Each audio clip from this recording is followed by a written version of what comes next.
Formula ఈ కేసులో ACB మరింత దూకుడు పెంచింది. మాజీ మంత్రి కేటీఆర్ ఇంట్లో ఏసీబీ సోదాలు నిర్వహిస్తోంది. గచ్చిబౌలిలోని ఓరియన్ విల్లాస్ లో సోదాలు చేపట్టింది. ఇవాళ ఉదయం ఏసీబీ విచారణకు వెళ్లిన కేటీఆర్ న్యాయవాదులతో కలిసి విచారణకు అనుమతించాలని ఏసీబీని కోరారు.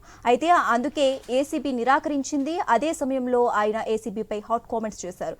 విచారణ ఏం కావాలో తనను అడగలేదన్న కేటీఆర్ ఏ డాక్యుమెంట్స్ కావాలో చెప్పలేదన్నారు. ఏసీబీ ఇచ్చిన నోటీసుల్లో పూర్తి సమాచారం లేదంటూ కేటీఆర్ మాట్లాడారు.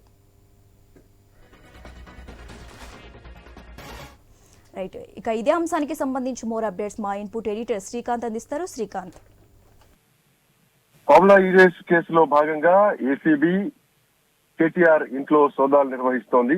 సో దీనికి సంబంధించి అంటే ఇదివరకు ఈ రోజు ఉదయం నుంచి కూడా జరుగుతున్నటువంటి ఏదైతే పరిణామాలు ఉన్నాయో, మరి ముఖ్యంగా అంటే ఉదయం కేటీఆర్ ఏసీబీ ఆఫీస్కి వెళ్లడం, ఏసీబీ అధికారులని అంటే విచారణ హాజరవుతున్నటువంటి క్రమంలో తన న్యాయవాదులతో కలిసి విచారణకు హాజరవుతానంటూ ఆయన చెప్పడం, బట్ అక్కడ అధికారులు మాత్రం న్యాయవాదులతో యాక్సెప్ట్ చేయకపోవడంతో అక్కడి నుంచి కేటీఆర్ మళ్ళీ వెనక్కి తిరిగి వెళ్లిపోయినటువంటి పరిస్థితి. తెలంగాణ భవన్ కి వెళ్లిపోయారు.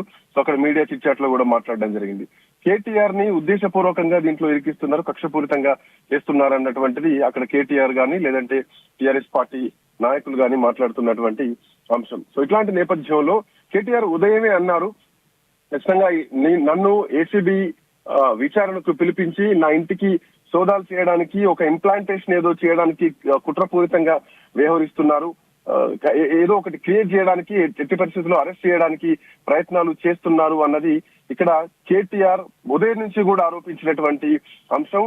సో ఇట్లా నేపథ్యంలోనే కేటీఆర్ ఉదయం నుంచి చెప్పినట్టుగానే తనకున్నటువంటి ఇన్ఫర్మేషన్ నేపథ్యంలో ఈ రోజు అనుకున్నట్టుగానే సాయంత్రం గత కొద్దిసేపటి కిందమే ఏసీబీ అధికారులు కేటీఆర్ ఇంటికి చేరుకున్నారు. సో కేటీఆర్ ఇంట్లో సోదాలు నిర్వహిస్తున్నారు. సో ఇక్కడ ఈ రోజు ఉదయం కూడా వాళ్ళ మామగారిది ఒక కార్యక్రమం ఉంది ఆ ఇంట్లో. సో దానికి సంబంధించినటువంటి కార్యక్రమాల్లో కుటుంబం అంతా ఉంది. సో ఇట్లా నేపథ్యంలో ఏసీబీ అధికారులు కుట్రపూరితంగా ఏదో ఒకటి ఇంప్లాంటేషన్ చేసి అరెస్ట్ చేయాలన్నటువంటి ఉద్దేశంతో చేస్తున్నారు అన్నది ప్రధానంగా కేటీఆర్ చేసినటువంటి అంశం. సో ఫార్ములా ఈ రేస్ సంబంధించి ఇప్పటికే అంటే ప్రభుత్వం కూడా ఇంకొకటి నిర్ధారించడం జరిగింది. ఏవైతే ఎన్నికల బాండ్లు ఉన్నాయో, సో ఈ ఎన్నికల బాండ్ల రూపంలో గ్రీన్ కోర్ అనే సంస్థ ఏదైతే ఉందో, సో అనుబంధ సంస్థలతోటి దాదాపు 41 కోట్ల రూపాయలను, 1 కోటి రూపాయల చొప్పున ఒక్కొక్క బాండ్ ని బీఆర్ఎస్ పార్టీకి బాండ్ల రూపంలో పార్టీకి ఇవ్వడం జరిగింది అన్నది ప్రధానంగా చేసినటువంటి ఆరోపణ, అంటే ప్రభుత్వం చెప్తోంది. బట్ ఇక్కడ ప్రతిపక్షం కూడా ఇప్పటికే కేటీఆర్ కూడా దీనికి సంబంధించి చెప్పడం జరిగింది. ఈ బాండ్లు కేవలం బీఆర్ఎస్ పార్టీ ఒక్కదానికి మాత్రమే రాలేదు, భారతీయ జనతా పార్టీకి వచ్చాయి, కాంగ్రెస్ పార్టీకి వచ్చాయి.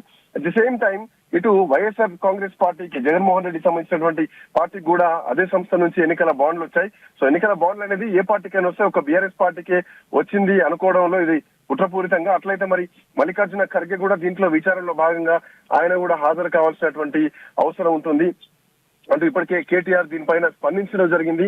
సో ఎన్నికల బాండ్లను ప్రధానంగా ఇప్పటికే ఎలక్టోరల్ బాండ్లకు సంబంధించి ఇప్పటికే ఒక చర్చను బలంగా అంటే ప్రభుత్వం తీసుకొచ్చింది. సో 55 కోట్ల రూపాయలు ఉందో, సో 55 కోట్ల రూపాయలు ఈ రకంగా ఎన్నికల బాండ్ రూపంలో ఇచ్చారు అన్నది ఒక రకమైనటువంటి వాదన. కాదు ఒక బీఆర్ఎస్ పార్టీకి కాదు, దేశంలో ఉన్నటువంటి కాంగ్రెస్ పార్టీకి కానీ, భారతీయ జనతా పార్టీకి కానీ అన్నిటికి కూడా ఎన్నికల బాండ్ల రూపంలో వైఎస్ఆర్ కాంగ్రెస్ పార్టీకి కూడా బాండ్ల రూపంలో వచ్చాయి అన్నది ఇక్కడ ప్రతిపక్షం ఆరోపిస్తున్నటువంటి అంశం. ఒకవేళ అవే బాండ్ల రూపంలో మేము రిటర్న్ తీసుకుంటే గనక ఖచ్చితంగా వీళ్ళు కూడా విచారణ ఎదుర్కోవాల్సిందే అంటూ ఒకవైపు ఇప్పటికే కేటీఆర్ చెప్పినటువంటి అంశం. సో ఏదేమైనా కానీ కేటీఆర్ ఇంట్లో ఏసీబీ రైట్స్ జరుగుతున్నటువంటి క్రమంలో మరి ముఖ్యంగా ఇక్కడ చాలా కీలకంగా ప్రతిపక్షం కూడా ఇప్పటికే దీనిపైన స్పందించింది. సో ఇది ఉద్దేశపూర్వకంగా రేవంత్ రెడ్డి రాజ్యాంగం నడుస్తోంది అంటూ కూడా చెప్తోంది.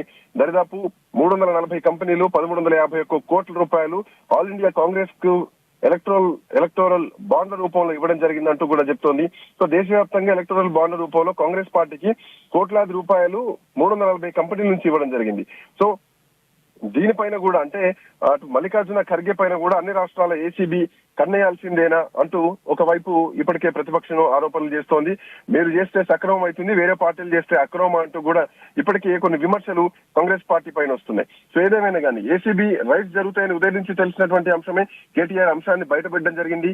నన్ను ట్రాప్ చేసి నా ఇంటికి ఏసీబీ అధికారులను పంపించి ఏదో ఒకటి ఇంప్లాంటేషన్ చేసి నన్ను అరెస్ట్ చేయాలన్నటువంటి కుట్రలో భాగంగానే ఇది జరుగుతోంది అన్నది కేటీఆర్ చేసినటువంటి ఆరోపణ శశిరేఖ.